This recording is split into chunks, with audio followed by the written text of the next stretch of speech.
নমস্কার সবাইকে, আশা করি সবাই খুব ভালো আছেন আর আমরা খুব ভালো আছি। ভিডিওটা হচ্ছে আমার মেয়ের মামা বাড়ির ভিডিও। একটু লেট হয়ে গেল যেতে। তো ও দাদুর কোলে বসে আছে আর ও দিদা ওকে খাওয়াচ্ছে। সবাই খাইয়েছে, সব ভিডিওগুলো নেওয়া হয়নি, আমি তো দেখতে পাইনি, ওই জন্য মানে মাকে দেখতে হয় না, ওই জন্য আমি ভিডিও করতে পারিনি। অন্য কাউকে দিয়ে ভিডিওটা করিয়েছি, সব ভিডিও করেনি, মাঝে স্কিপ হয়ে গেছে। এখন ওকে আশীর্বাদ করা হচ্ছে।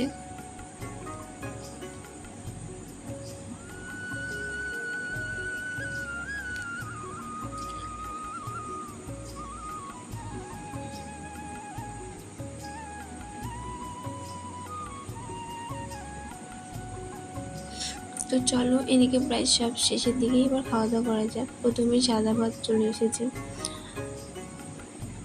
তারপরেই ডাল দিয়ে দিয়েছে, সঙ্গে পাঁচ তরকারি ছিল। তো ডাল দিয়ে খাওয়ার পরে মাছের তরকারি নিয়ে নিচ্ছি, সঙ্গে পাঁপড়ও ছিল, আর শেষে চাটনি ছিল আর পায়েস।